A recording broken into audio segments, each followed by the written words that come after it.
Yeah, so absolutely excited to have Hayden Calnin on the podcast today, man. How have things been going for you? Yeah, they've been going really good. Summertime here, so enjoying the sunshine while it's here. Yeah, yeah, I It's can't say been, yeah. I can't say I blame you. The place I usually love to start with artists is, what kind of music did your parents listen to growing up, and then maybe once you kind of found your own ear, right? Like, what did you start to listen to? Yeah, well, mum and dad always listened to like Fleetwood Mac. That Hmm. was basically all that was playing all the time. Yeah. It was just, yeah, Rumors over and over and over again, which is a great album. And then there was a lot of like Counting Crows, Hmm. uh, which again, that album, August and everything after, it's just like they were the two albums pretty much on repeat my whole childhood. Yeah.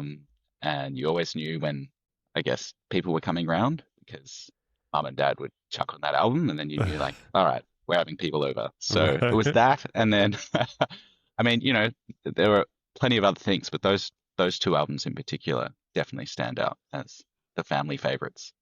Yeah, so I think as music listeners, we all kind of go through this I don't our own little journey of finding music. I went through quite a few phases as a child, like when I, kind of got away from what my parents forced me to listen to. What were some of the first, albums you remember kind of picking on your own and really enjoying?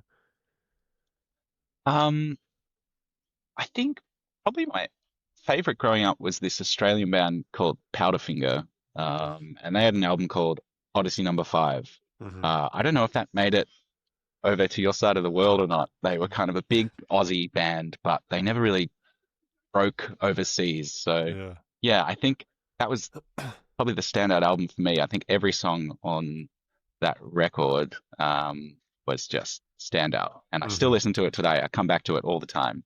Yeah. So, yeah, that's definitely a big one for me growing Yeah, up. I can't say that ever broke over here in the States. Not that I can remember at the very least. Yeah, I suggest checking it out. It's a absolutely beautiful album. yeah, definitely will. So you have a new EP out as of December, November of last year, Yeah, yeah. called Middle Night. And, after a few listens through, it's beautiful, and I would just love to hear kind of about the overarching kind of theme to it and what kind of went into to making it. Yeah, I guess it all started with just, I guess, some musical ideas that I was cooking up on my computer and just at home on the piano. But everything seemed to be written, or I was recording it, yeah, around midnight. So Mm. it kind of had that, I guess, that recurring theme throughout all of the music was that, yeah, it's all late night songs. And I Yeah. find that when you're writing songs, the time of day or the weather or the environment that you're in definitely help guide the sound of it. So that's why I called it Middle Night. But I guess what the songs are all about is it's kind of getting more in touch with the weirder side of life. Mm. I'm a bit obsessed is maybe too strong a word, but I am very uh, interested Mm. in the paranormal and the supernatural and I guess the more esoteric side of life. And yeah, it's kind of exploring a few, I guess, unexplainable things that Mm. have happened in my time here. And yeah, just like delving into what any of that really is. So Yeah, yeah, I yeah, would. it's a recurring theme. I think for me, I mean, I get like when I was listening to it, it definitely felt like the lyrics were just kind of like almost in the way you record them in the middle of the night. They felt like late night thoughts, right? Like you're just kind of like Yeah. contemplating the world in weird ways, and it's uh it's funny how that definitely kind of like shines through, and even on like the artwork itself, it's like this very like I don't know, like tunnel vision in the middle of the woods kind of situation that you got going on that felt very fitting to the music that kind of played behind it. Um, so I think my favorite song off of it is a song called "You in Universe," and Hmm. I would just love to hear more about that one in particular. Kind of the process behind that one as well. Yeah, I guess you and Universe is it's kind of a outward look rather than an inward look. Um, and it's just kind of recognizing that um, yeah, we're all part of this absolutely magical system that no one has any idea about. And it kind of comes back on the individual to kind of recognize that that you are part of that, Mm, and you are that. So it's kind of delving into my thoughts a little bit on that. But there's no right way to talk about that as well because it's so unknown, and everyone's just guessing. So it's just yeah, I guess it's my own reflection on the big picture stuff.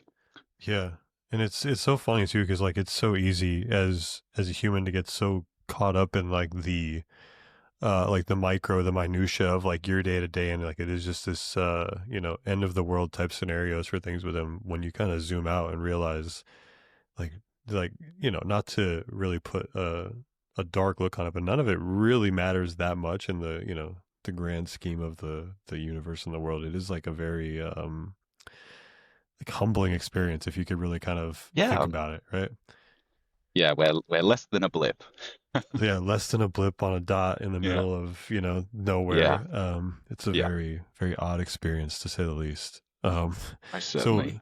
when you're recording, are you more of a I mean, I would think you're more of like a layerer, and you got to go back through with production, as opposed to like this stripped back type of situation. But do you find yourself leaning one way or the other, one way or another most times?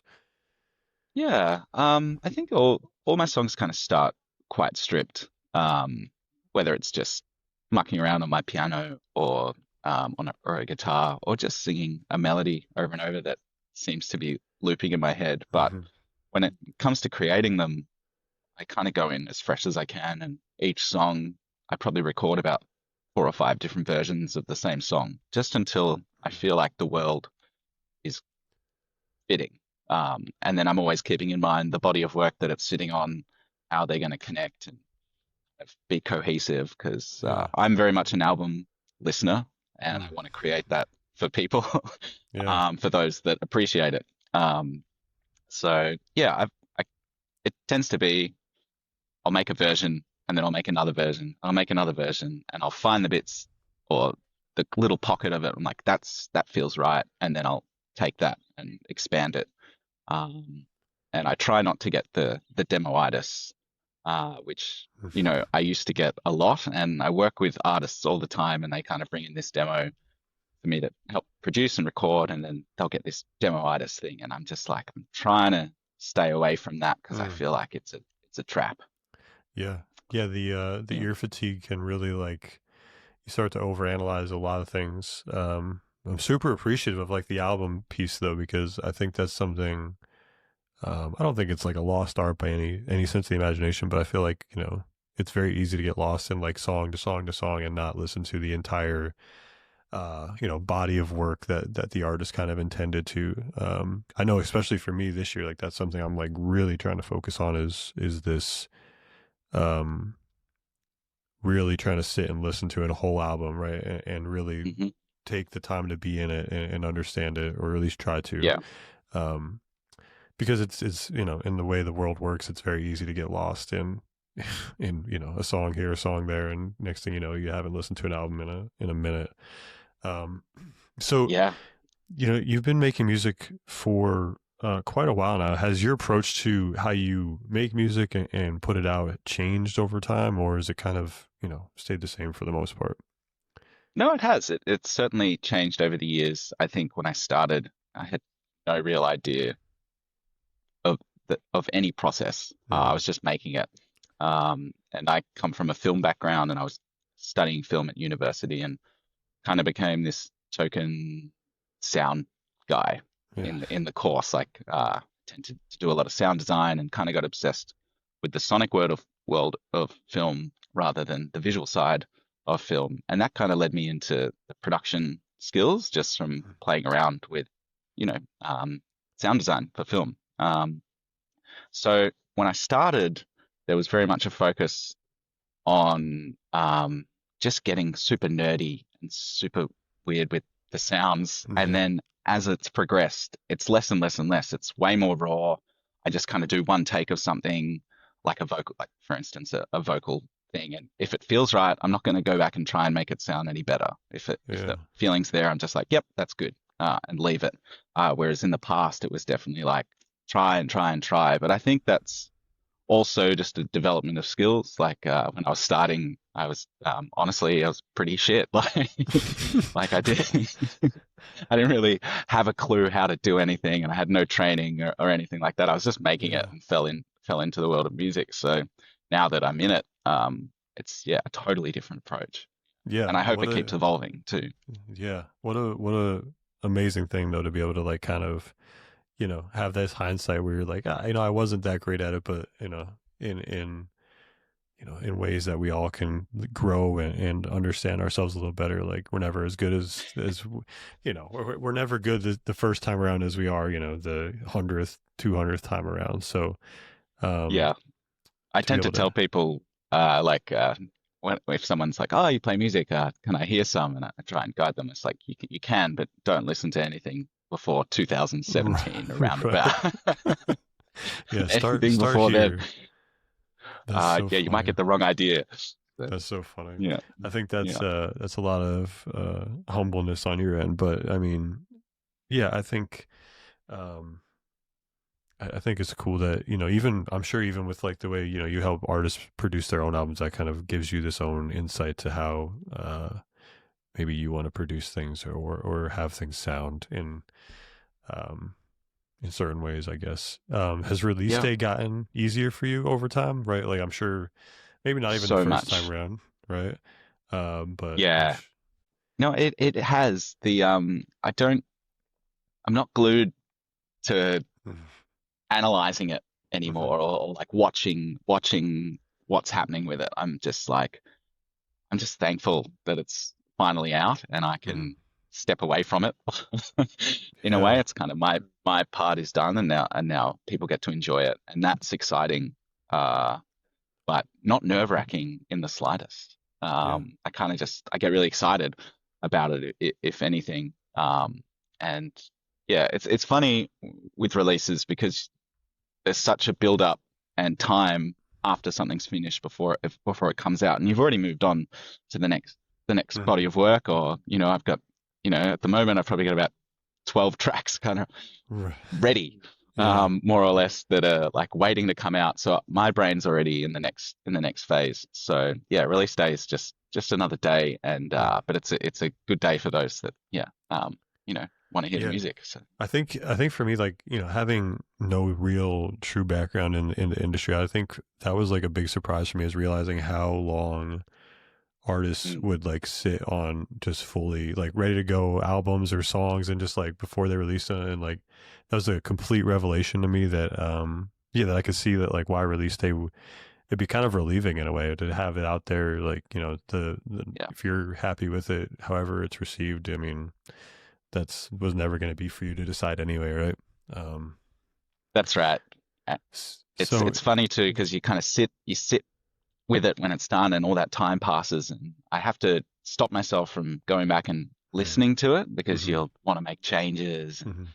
all these little things. So yeah, there is a lot so of time that passes. So as a, musicians these days wear what feels like, 7 million different hats. Hmm. How do you manage the stress of wearing, you're a producer, a songwriter, and a touring artist, and on top of that you have, social media you got to tend to. How does that Hmm. balance work for you? I mean, it all balances out somehow. I just feel really fortunate to be able to do this as a job, Hmm. and that is so rewarding to be able to, you know, do have an artistic job. I just like I love it so much, and I'm happy doing all the different parts to make that a reality. Hmm. And I love working with artists, especially. Like you learn so much from working with other people. Collaboration is so important. Hmm. It's anyone who thinks they can do everything themselves is absolutely kidding themselves. I think it's like, or they're missing the point of art a little bit. It Yeah. shouldn't be a selfish endeavor. So yeah, I love filling myself in lots of different pockets. Especially yeah, the producing and the writing for artists and doing scoring for, like ads and films and those kind of things. So it's all it's all good, all in the Hmm. one package. So, what's been like a favorite? This has always been a fun piece for me. Like, what's like a favorite score for an ad or like a film that you've Mhm. done or that you've worked on? I guess. If, I really loved. I went over in 2023. I went over to Colombia to work on this documentary, and I was collecting sounds the whole time while over there with the crew. And I was essentially going to turn all these sounds into a score that I was collecting from the environment. We were kind of traveling, yeah, around certain parts of the country, and there were lots, just like it was a whole new experience for me. I'd never been to South America before, hmm um, so I think doing the score for that series, it's a series called Phenomenology, and it was the second season. And basically, the documentary is we're kind of going around to certain hot UFO spots, I mm, guess. And yeah, we're talking with the locals and the Muisca people, the indigenous people of these certain areas in the Andes, and climbing mountains and going into caves and just learning about how all that stuff is perceived over there, which is very yeah, different to a lot of the Western world. South America, that's just everyday conversation and very normal over there to be yeah. talking about spirits and UFOs and things like that. So trying to work that into a world of music was really, really fun. So yeah, love that. That sounds amazing. Yeah, like Mm, because I feel like at least for the most part in the states, it's like your paranormal stuff is limited to like these like ghost adventures shows and or like ancient Sam and Colby, aliens, yeah, yeah, or something like that. So yeah, that sounds really interesting actually, because you kind of get really fatigued watching ghost hmm, adventures after a while. um yeah, yeah, that's right. so what is your personal relationship with like social media? Is it something that you enjoy doing? Is it something, obviously it's like a necessary evil Mm, nowadays. yeah. But how do you put your best foot forward there? Well, I think when it was all kind of on the rise, I guess I found it super interesting and super great. I thought, wow, what a great way to build communities and Right. find people that you're going to connect with. But that's flipped on its head now. I just Right. like I can't stand it. Yeah. I'm on it. Obviously, I Sure. have to be on it to keep up and to connect with people and to it's kind of it's just how it goes. But in an ideal world, I'd love to be off it completely. But I Yeah. think in the in the world of entertainment and the arts, you kind of have to Yeah. It's funny how those take it two on the have like chin. kind of married a little bit. Mm, You're right, because it was like this, way to like really build community and kind of have like an odd, lottery ticket, so to speak, in terms of getting your yeah. art or your music seen or heard. And now it's really like this. Yeah, it does feel very taxing to artists to have to like, unless you could really find something that like genuinely feels good to you and it doesn't feel like a whole lot of work to make. It does feel super taxing, which is kind of Yeah. a little disheartening. Even as somebody who's just like a curator in a sense, like seeing artists struggle with what works and what doesn't, and doing Hmm. weird stuff that kind of takes away from their ability to make music or focus on things that maybe matter more. It's a little rough. Yeah. So is it obviously, do you find it harder as an Australian artist to like break over here in the States? Have you been received as well in Australia as you have as you have in the States, or has it kind of been vice versa? Well, most of my listeners are from the States, Hmm. I find, and over in the UK and Europe. In Australia, our population is so small compared Right. to all these other pockets of the world. Right. So, I mean, when I started, I was doing quite well in Australia, just because there's this you've probably heard of it. There's this station called Triple J, which is kind of like this breakout station Hmm. in Australia, and I got a lot of love from them. So initially, Australia was great, and awesome for the live music and doing Yeah. festivals and things like that. But as it's built, it's been very much, yeah, a focus. All my listeners are basically from the States, the UK, and Europe, so and not from Australia. So, which is kind of nice, Yeah, to be is it? honest. I You think get to that's go really around the and not have to worry about anybody. You kind of just live well. in a There's a lot pocket. of that, but definitely, but also, it's nice that I guess the online thing is working. I Mm, think that it can get your art out to a global stage, yeah. and it's kind of for me it was just like wow, okay, what a powerful tool Yeah. to be able, and what a cool thing. What is like the music, I guess maybe the local music, right? Like what Mm. genre is like the in Australia at the moment? God, it's so diverse, honestly, depending on where you are and what Hmm. city you're in. Like, like raves are big in Melbourne at the moment, so Okay. electronic is coming back, like Yeah. techno and things like that. But honestly,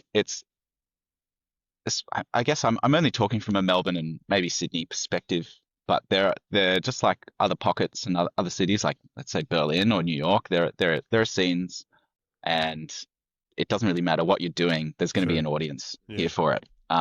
Yeah, but I guess yeah, it's like techno, dance music, and the '90s kind of Mm. thing is back. Yeah. Yeah. And I'm finding also in terms of like the more folky side of things, I feel like there's a million musicians that are kind of sounding like Phoebe Bridgers out there at the Yeah. moment, which I Yeah. love. Yeah. Because Phoebe Bridgers is great, and she's obviously inspired a lot of Australians with Mm. that style of Yeah, I love songwriting. that. So yeah, it's That's super cool.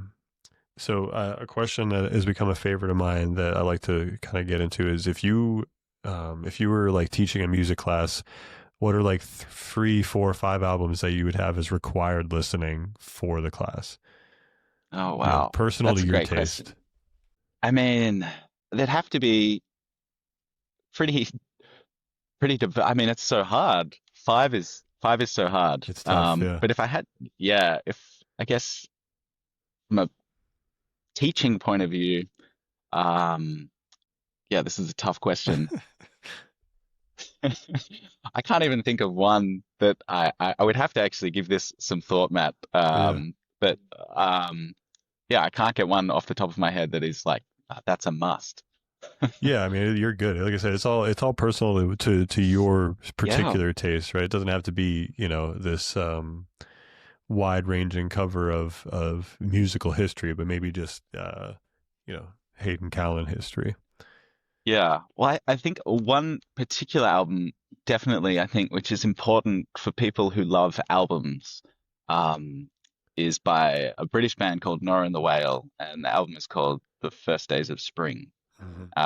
And I think just that one in particular, for anyone who's wanting to figure out how to make a concise and solid album, that is such a great example because it has just connections throughout the whole album. Uh, even like lyrics or melodies coming in and out of different tracks. Hmm. I think that when I first heard that, um, just kind of blew my mind. I'm like, oh, this is conceptual. They've put so much thought into Hmm. how this is structured, and it felt like for the first time, it felt like, oh, is that an album? Is that what an album's meant to be? Is it kind of all, yeah, coming together? So I would Yeah. definitely put that in there. Sadly, I don't think, well, maybe they are a band, but still, but I'm not too sure. Yeah. But yeah, that album in particular, I loved. Sufjan Stevens, Illinois, Mm. I think is just a masterpiece musically, lyrically. Um, just the artistry in that album is a definite big tick from me as one I'd love to share. Rumors, again, I grew up on that album. Right. It's absolutely just perfection. Yeah. It's nice to see a little bit of Fleetwood Mac revival in the youth these days Yeah. as well. I'm loving that. It's the album that keeps on giving. I'm trying to think of some really old classics that I love. Um, yeah, I'm not too sure. I will You're get them good. to you though, Matt, Yeah, you're because yeah, absolutely I'll fine. give it some thought. Yeah. Yeah. Yeah, it's a tough question for sure. I don't even know if Yeah. I asked the question. I'm not even sure I could answer it, so I get it. There's Yeah, just that so one's many hard on the spot. choices. Yeah. Yeah, because Um, I want to get that right yeah, it's a if you're tough one. teaching. Yeah. In terms of maybe a little easier one here, in terms of your entire discography, what's the song that you're most proud of? Um, yeah, I probably there's a song, the title track of What It Means to Be Human, that album, which is yeah, it's called What It Means to Be Human. I Mm, think that for me is the first song I wrote where I was like, done. yeah. Don't even have to think about it. There was no Mm, like, oh, maybe I need to go back and fix that. It's so raw, the recording and everything about it is kind of a bit shit. In terms of it's just it's a bit rough right. around the edges, but Yeah. that was kind of the point of the song, and it clicked immediately that sometimes when the song, is just feels right, Yeah. that's it. And yeah, I think in that was kind of written um, in throughout the pandemic, that album, and that song was kind of about this kind of we had huge lockdowns in Melbourne Mm, and the surrounding areas around that time, and we just weren't allowed out like a lot of people obviously. right. And we had this like little window of like 2 weeks where they tried to let everyone out, and me and some friends, we just escaped. We went to the Victorian Alps and went camping out Mm, in like these beautiful mountain ranges. And yeah, that song is kind of just about, you know, I was just thinking when I was there, I was just like, this is such a beautiful thing, like just yeah. spending time with people that you love and care about, and it's just focused time. So it's a really important personal one for me, I Love that. Yeah, I love that. think. And then usually I'll ask, so I live obviously in music curation, and then I always ask, what's a song or an artist you've been really into recently? Um, well, I guess I've been on the McGee train Hmm. lately, Yeah. like everybody. I feel like I'm a bit late to that as well because I kind of was hearing all these things. Everyone's like, "Oh, you've got to listen to McGee. Hmm. You've got to listen to McGee." It's like, yeah, I'll get there. And I'd heard some of the production and stuff that he'd done, and I was just like, yeah, it sounds cool. But then I went in and dove in, and I just like mind blown. I was just like, Hmm. whoa. Yeah. What a genius. Really thinking about music differently, and just kind of outside the box of kind of what's being spat out lately. Yeah. So yeah, big respect to McGee. Yeah. And I don't think, just to your point, I don't think you could be late to the train, but like, you can't be late to music. That's something like Of course. I'm very passionate about. Like it's everybody's on their own little, adventure in that space. Yeah. And I guess kind of wrapping up, like, what can we look forward to? I think you have a little tour coming up here shortly. Why don't you just talk about that?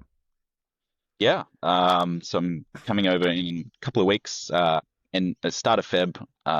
Yeah, heading over to UK and Europe, doing a run Mm, of shows. Going to be playing all these new ones off Middle Night and some old ones as well. So I'm really excited for that. So if you're listening from the UK or Europe, check out the tour list and hopefully come to a show. It's going to be great. I haven't played over there in a couple of years yeah, for my own headline stuff. I've been over doing some supports with some artists, but this is the first of my tours I've done in a little while over there. So really pumped to get back and play some songs. amazing. Well, man, I appreciate you taking time out of your summery day to talk to me, and it was a pleasure. Yeah, thank you so much, Matt. Appreciate it.